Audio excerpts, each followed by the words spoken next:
action. Do you want to find out how to turn your book into the next Bridgerton or Game of Thrones? Well, stay tuned, because today we're talking about how to turn your book into a movie or TV show. Thanks so much for watching, you guys. I'm Lisa Daly, best-selling author of 10 books. And if you want to write a book you're super proud of and get it published, this is the channel for you. So today I'm super excited because I have Maggie Marr with us, and she is the author of this amazing, amazing book, Books to Film and TV. And if you want to get your book turned into a movie or a TV show, she is the person who has all the answers. Hey everybody, so I am here today with Maggie Marr, and I am super, super excited about this because she has a brand new book out called Books to Film and TV. And this is just like chock full of information on how it actually works to sell your book to Hollywood or get it made into a TV series. And I'm super excited about this because I think this is like a really common question. Maggie and I met the year that our debut novels came out, right? A million years ago. And we reconnected last year when she gave a talk about how to get your book turned into a movie at a conference. And so I'm super excited that this book has come out. Welcome, Maggie. Thank you, Lisa. Well, I mean, a huge part of this book being as good as it is, if I can toot my own horn, is you. So thank you for all the work and the help that you gave me with the title. So it would not be the book it is without all of your help. So thank you. All right. We're just going to take a weeping break. Thank you very much. That's very sweet. I love it. You have such a great background. And so for everybody who has not seen you and your awesome talk at a conference, can you like tell us a little bit about your background? How do you know these things? Right. Yeah. So I became an attorney and I worked in the public interest sector, and my husband was an actor and he wanted to move to Los Angeles. And so I moved with him and got a job in the mailroom at ICM, which has now recently been folded into CAA. ICM is a big agency, or was a big agency, that represented writers, directors, screenplay writers, authors, and everyone started in the mailroom. So I started in the mailroom, and the day I started, there were, I think it was 4 or 5 other attorneys and a PhD, and we were all pushing the mail cart. So I began there, and then I worked my way up, and I became an agent in subsidiary rights, Books to Film and TV, and then also representing screenplay writers and directors. From that place, my first book sold at auction to New York. So I left thinking that I would be a writer full time. Yeah. But my clients, my former clients at ICM, would still call me up and ask me to read their projects, look at their deal memos. Right. And then when my author friends discovered that I understood books to film and TV, they would ask me to look at their offers, try to sell their projects.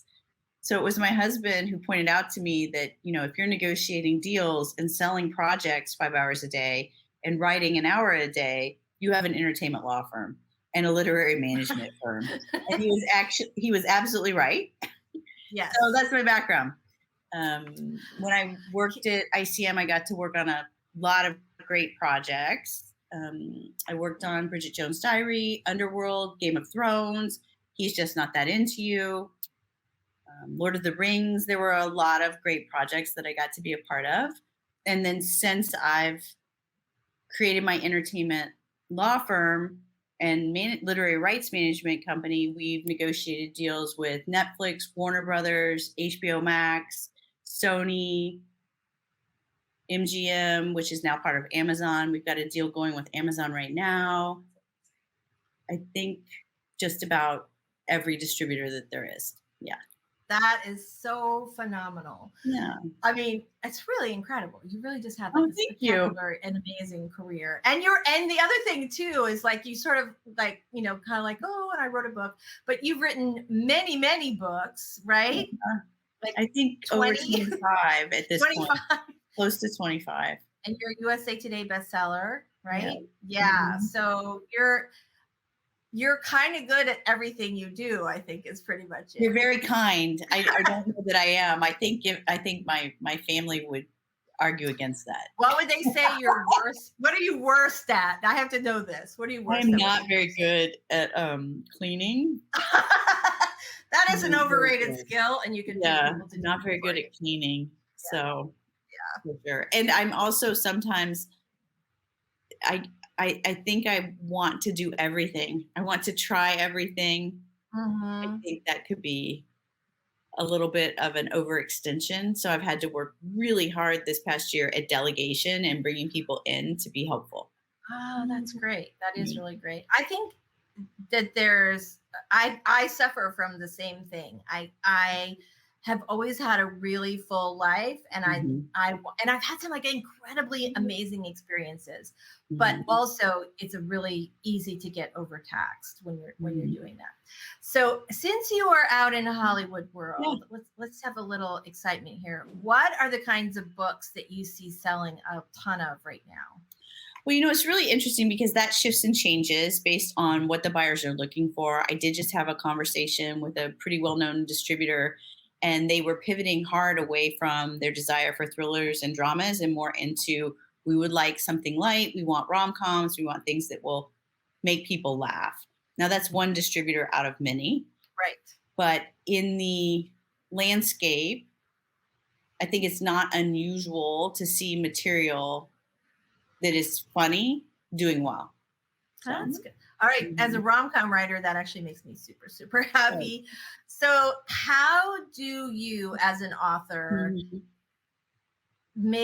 I mean, it feels like this thing where it's like 1,000,001 chance, and how it happens to other people, it doesn't happen to me.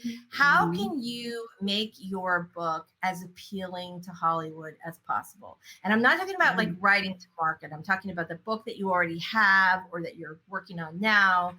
How do you do that? Yeah. How do you make that moment happen? Well, there's a couple things that I think that as authors we should be aware of. I mean, one of the things is that you want to write the very best book that you possibly can, right? I think that you also want to be really aware of your cover design. You don't want a cover, as an indie author, especially, you want a cover that fits well within the market parameters Mhm. and that conveys to the audience the type of book that it is and that also looks professionally done. There have been times when an author will reach out to me and say, "Would you represent the work?" And keep in mind, I really only lock into projects if I think I have a buyer for them Right. because I know what it's like. I think all of us do to think that your work is being represented and somebody's not doing anything with it. So if I think I know who a buyer is, I'm happy to try to set up a project. But if I don't know who the buyer is, I will often say, I just don't know who the buyer is for this. Yeah. The other thing that I often tell authors about is making sure that somebody can reach out to you or your representative to discover if the film and TV rights are available. So, my number one piece of advice, which is tried and true, is that everywhere your author name is that you have control over, put for film and TV inquiries and an email address.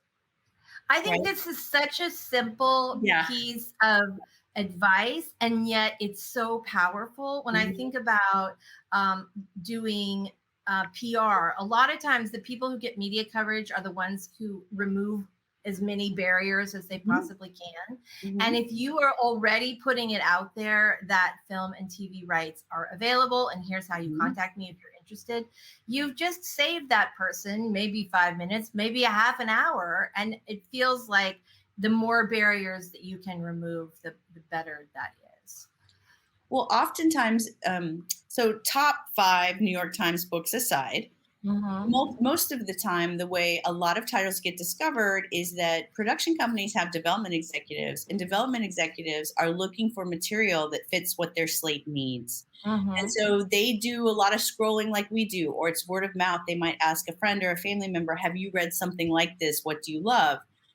The first thing that they've got to find out, because they're reading for their job. So Right. the first thing they've got to find out are film and TV rights available. Right. Because if the film and TV rights are not available to your book, whether they've been optioned or purchased, they may not want to dedicate the 5 to 10 hours to read your book because they're looking for a book that they can turn around and set up. Right. So they need to quickly assess whether the investment of their time in this material can be turned into something if they respond to the material. So if you have that up there and you're able to respond quickly, then your book may be the book that they decide that they're going to read. And if they love it, they may decide that they're going to try to put it under option and package it and set it up. So that's fantastic, right? That's what you want. So let's talk about that process. Yeah. So I have pasted all over my website, everywhere I can think, on my Twitter page, everywhere I can think of. Film and TV rights are available for 15 minutes of shame. So, and someone magical finds the book, says, I read it this weekend and I love it. Mm-hmm. So what happens next? What are the steps? Yeah. So the next thing that would happen if an executive, let's just use like Shondaland. Okay. So say let's do that. So there's an executive at Shondaland who read your book over the weekend. They love it. They think it's perfect for their slate. They would reach out to you and they would say, I work for Shondaland. I read your book. I loved it. I was wondering if we could have a phone call, a Zoom, a meeting to discuss. I'm going to back up and say they already contacted you to find out that the film and TV rights were available. You said yes, they read it, and now they're reaching back out. They'll say, I think we'd like to set it up. We will send an offer to option. At that point, if you don't have a rep, you're probably going to reach out to an agent, a literary rights manager, an entertainment attorney. You're going to reach out to Maggie Marr. Right. I think that I'm going to get an offer from Shondaland for my title. What do I do next? And I'm going to say, well, first of all, they're going to want to have a meeting with you, probably. I'll reach out. I'll reach out to business affairs, or I'll reach out to the executive, and I will say, so just did these dance steps recently with another distributor. Could we have a Zoom with the executives and the author so that we can get a better feel for your strategy for the project? And it's a two-way street, right? So the author, I think, utilizes this meeting to kind of vet what the production company wants to do with it and the strategy to get the project going. Do they see it as an episodic? Do they see it as a limited series? Do they see it as a movie wheel? Do they see it as a streamer? Do they see it as a theatrical release? Who, if anyone, do they see as the showrunner or writer for the project? These are all sort of the things that the executive will want to tell the author about, right? I think Shondaland in a lot of ways sells itself because it's such a big production company with a big, sweet deal from Netflix. And we all know who and what that is. But if it's a production company you're not as familiar with, then it gives you as an author some time to understand what the strategy is of this other production company. Now, the flip side of this is the production company also is somewhat vetting the author. I mean, they've already decided they like the project and they want to option it and develop the project, but they also want to get a feel for the author. What is the author's expectations? What does the author expect as their participation in the project? Is the author open to the changes that a showrunner might or might not make? Is the author completely bound to the way the book looks right now, as far as its conversion into film and TV? I mean, these are important sort of assessments that the executives may be making from their end as well, and the author is making assessments with regards to the production company. So after that, go ahead. Go ahead. Yeah. So I have a question about that. Yeah. What do you see as the biggest deal killers that authors like? What are the sort of author faux pas that are the most likely to derail the deal at that stage? I mean, I don't think that that's an interesting thing. Well, I mean, if you have an author who is on the Zoom and is mean and unpleasant, I don't know I've never experienced that, right? Or if you have an author who says, I have to have final cut for everything, I get to make all of the decisions. So this is the thing that I think is really important. And I say this to a lot of authors a lot, but I'm like, you control your books 100%. Transitioning a book to film and TV is a very collaborative sort of art form. There are 3 or 4 directors in town who have final cut. You're most likely not going to be able to negotiate final cut for the episodic or for the film. Therefore, if you need it to be exactly as you need it to be, film and TV may not be the appropriate transition for you. And that's okay. That's okay. One of the things I think is really important to understand is I'm a huge reader. You are too, Lisa. I mean, I'm a bibliophile. My first love was books, right? Mm-hmm. So, but here's a horrible statistic. In the United States, 75% of Americans do not read another book after high school. Right? It's right. So even the breakout best-selling books, think about how small the pot of people, how small that pot is that creates a huge breakout best-selling book. All right. So now you're going to take that breakout best-selling book or the book the development executive has chosen, and you're going to build a bridge from the book to TV or film. And that bridge has got to attract not only the readers, but it has to attract the 75% of people who never read again. Right. So let's not minimize that we're trying to make the material accessible to all the people that never read. And that's because that episodic is going to cost $2 to $20 million an episode to make. And so this material has to support the weight of that budget. And if it's an episodic, the showrunner is going to best understand how to make that transition. So when you're talking about an episodic, you mean something like a limited TV series or a limited streaming series, or like a full-on series like Game of Thrones that runs for it could be an episodic. Is a limited series is generally means that it's one cycle. It's going to be between 4 and 8 episodes. An episodic series, it's funny, I had this conversation recently. I said, isn't everything a limited series at this point, since nothing goes past 3 cycles? 3 years, unless it's broadcast. Broadcast can still have extended run, but generally the streamers, it feels like they are pretty aware that their viewership kind of pivots, usually at the end of year 3. So, but a limited series is generally one cycle, very contained.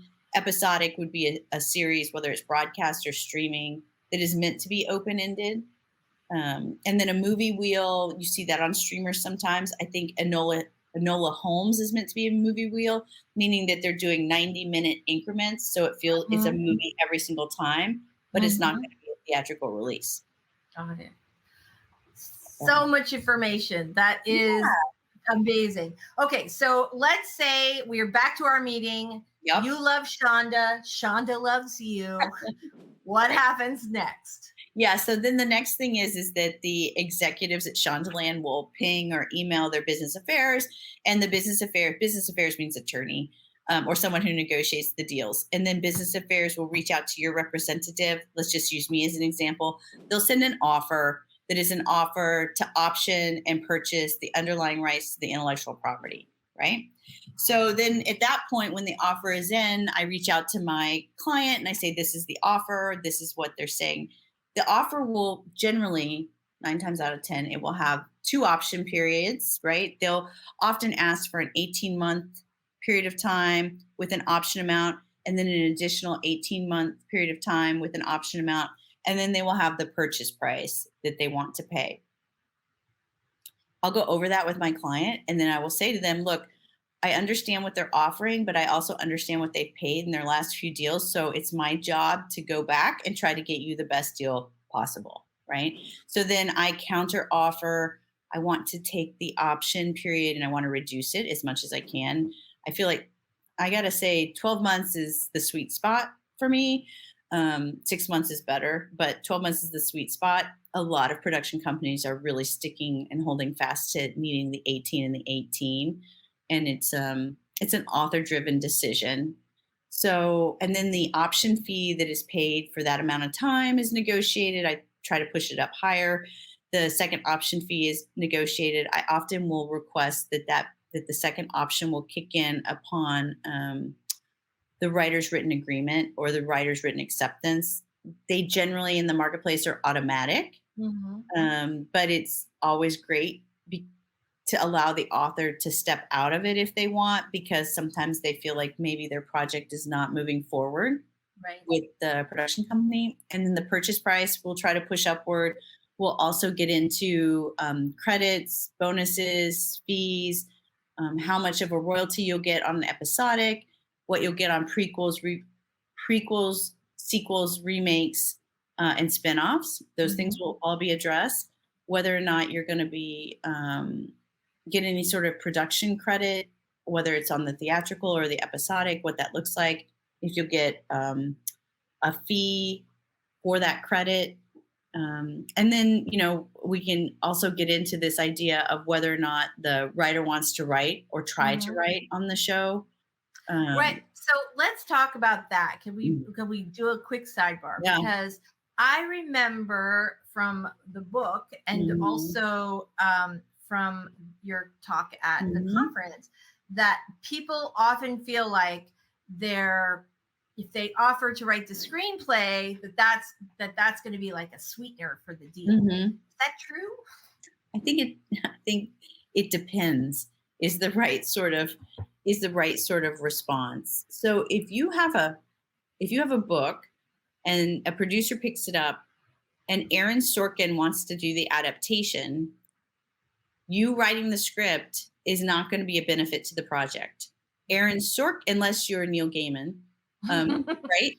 And I think I mispronounced his name. I apologize, but because Aaron Sorkin has more value in the entertainment landscape than you arguably as an author might have, unless you have a ton of credits, right? So I do get this question a lot. Should I do my own adaptation? And I will often say it depends. So if you as an author have been writing scripts or you have credits or you want to do an adaptation, then absolutely do it. Do it with an eye towards this is something that I want to do. If a production company comes for your project, as a representative, I might say the author did an adaptation. Are you interested in seeing it? The production company might say, yes, we would like to see it. And then they might option the book and also option the script. They might say, no, we don't want to see it. And the reason they don't want to see it is that they may have a writer in mind for the project, and they're concerned about chain of title issues. That makes perfect sense. Here's an example. George R.R. Martin was on Game of Thrones. So my mentor walked with those books for a lot of years. I think he had George for like 8 to 10 years.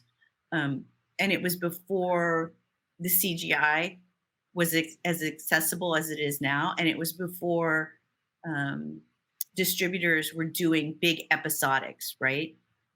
Because Game of Thrones really did push the boundary on episodics when it first came out on HBO. And one of the challenges is that people would continually say, how do we make this? It's going to be so expensive to do it as a theatrical and to release it. And we don't know if we can get people in the door. Right. George, I started out in the industry as a writer, I believe. He tried to break in as a writer for film and TV. And I think like a lot of great writers exited and then started writing his books. Example being that even though George had some of those credits and George had written this really standout, fantastic book series, you still had to put showrunners on the show to get the show going. Right. And if you look at the credits throughout the seasons, I think it's either the end of season 1 or in season 2, George is credited with writing one of the scripts, but it's not until the success of the show. So the showrunners and the staff writers are the ones that are breaking the show and breaking the story until it gets its feet under it. And then I believe, if I've got that right, then George wrote an episode. So he was not the showrunner of record to begin with. I had a client who had something similar happen, and she had left entertainment and had made a ton of money in some really successful book series. And somebody came for one of those series and she said, Maggie, I don't need to option this series. I don't need to participate in entertainment. The only way they can have my series is if I get to be a writer in the room. And I said to her, you know what that'll do to the deal? Right. Because she didn't have staff writer credits. She didn't have credits for episodic. She didn't have credits for features. So everything in a negotiation is a balancing game, right? It's a weighing game. So I went back to them and I said, this is what we have to have for you to be able to option the material. And of course, business affairs is like, we don't want to do that. We're not going to do that, yada, yada, yada. But as a representative and negotiator, if my client says this is the only way, right, it's easy for me to say, that's the only way. What now? I have to know what happened. Well, the deal was made. The deal was made, and the contingency was that, of course, the author having a seat in the writer's room was contingent upon broadcaster approval, which is fine. That's not, I think that one of the concerns that showrunners can have when they have a writer's room and you put an author in it is the showrunner is the captain of that ship, right, for the entire show. And they have to have control of their writer's room, and they have to have control over the set and everything, because it is their job to turn in every episode on time and on budget. And that, to me, that's in some ways, it's the greatest but most responsible job in the entire industry, right? Because the weight of the entire show rests on the showrunner. I think one of the concerns for a showrunner is that if you put the book author in the writer's room, the book author could say, well, but I'm the one who wrote the books. Right. In the middle of a writer's room. Right. And that could be problematic. Yeah, because it could really change the dynamic. Because it's true, they did write the books, but the books are not the show. Right. And the person in charge of the show is the showrunner. Yeah. So I do want to say before I forget, because this is not something I would normally bring up. Yeah. But one of the things that I love about this book is that there is a fantastic glossary in the back that tells you all of these terms. So that, I mean, you do a really great job of explaining what's going on in layman's terms, but I feel like, it feels like such an overwhelming thing. It can feel like such an overwhelming thing. And I love that you sort of explained like, okay, this is what this means. This is what this means. So let's go back. So Shonda wants to run it. We have come to an agreement. So you've gotten us as much money as you can squeeze out of the production company, and we're all going to just do great. Speaking of which, how much is that? Like for an author, if you have your book option, what can you expect? What kind of money can you expect if you're made into a movie? Favorite response, right? Is it's yeah, right. I know everybody loves that. And what it depends on is the value of the project and who the buyer is and how badly they want the project, right? So I have seen at option amounts for as low as $5, and I've seen option amounts in the 6-figure area. I've seen purchase prices for as low as, really low for a book, like 10, which is really low. It's really low, and up into the 7-figure range. So it depends on the type of book, the material, who are the attachments that have been added to it, because that also heightens the value. Right. The fact that Shonda wants to be the showrunner on this series, and the fact that she has is it a 9-figure or 8-figure deal with Netflix, that adds so much value to the project. Right. Heighten the purchase price. So once you're under option, what will happen is that if the producer wasn't a showrunner themselves and they saw it as an episodic, they would then try to find a showrunner who would come up with a take for the project. And then they would pivot as a producer once they like the take that the showrunner has come up with, and they will take it out and they will pitch it to different studios to try to get it set up. If the producer has an overall deal somewhere, an overall deal could be a first look, or it could be a more restrictive deal. If it's a first look, that means that wherever the producer has their overall deal, they have to go to first. It's like a book publishing deal where your publisher has the first look at your next project. Absolutely. Yeah. And then if that studio were to pass, then the producer could travel with it and try to take it to other buyers that might want to be in business with the producer. So, and then once you find your studio who wants to be participatory, at that point, you're still under option. But the next step is for the studio executive to say, okay, screenplay writer, go to draft, write the pilot. Let's see what it looks like.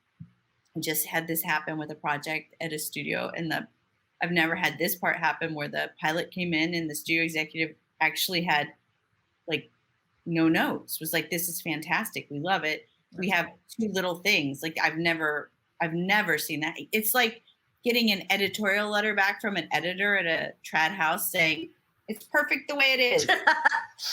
Have you ever? I've never. Have you ever? And there's a typo on page 47 and that's it. It never happens. No. Never happens. So, so fingers crossed. So after the showrunner or the writer turns in an episode or the pilot, everybody has notes. Everybody has thoughts. And those thoughts go back to the writer, and then the writer makes another pass. Now, here's the thing though, is that you have to always remember is that it's not just about the quality of the material. I think as writers, the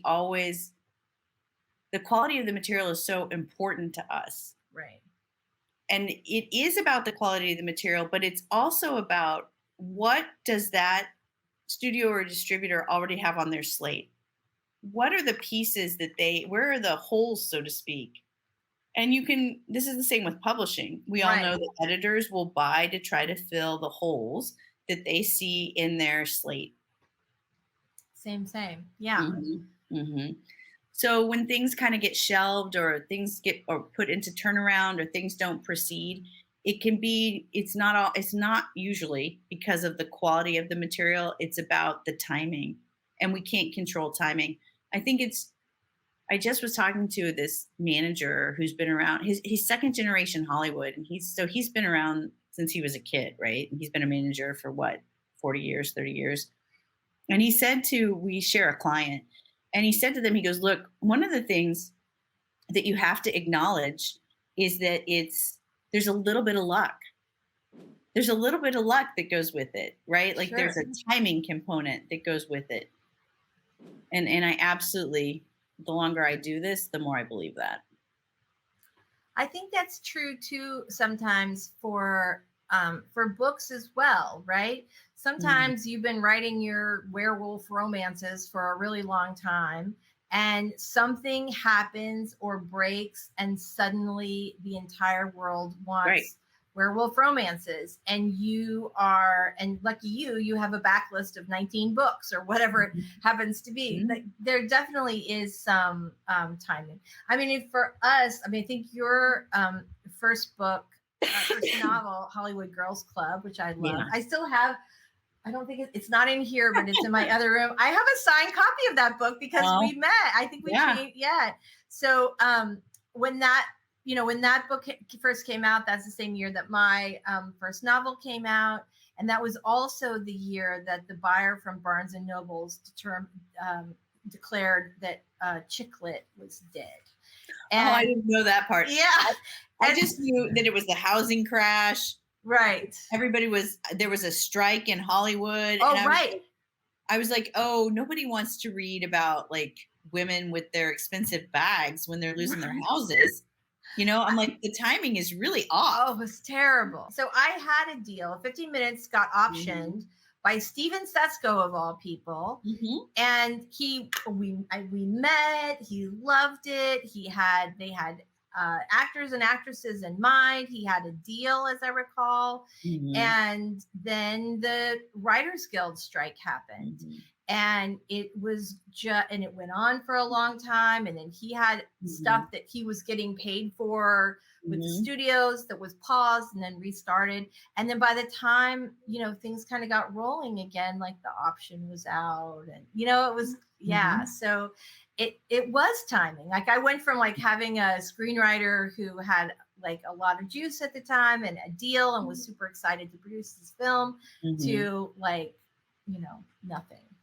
Although I will say, occasionally reach out to him on other things, and he's a lovely guy. But yeah, it was just like one of those things. So timing, I think, is not just, absolutely clearly in Hollywood, but also in publishing as well. All right.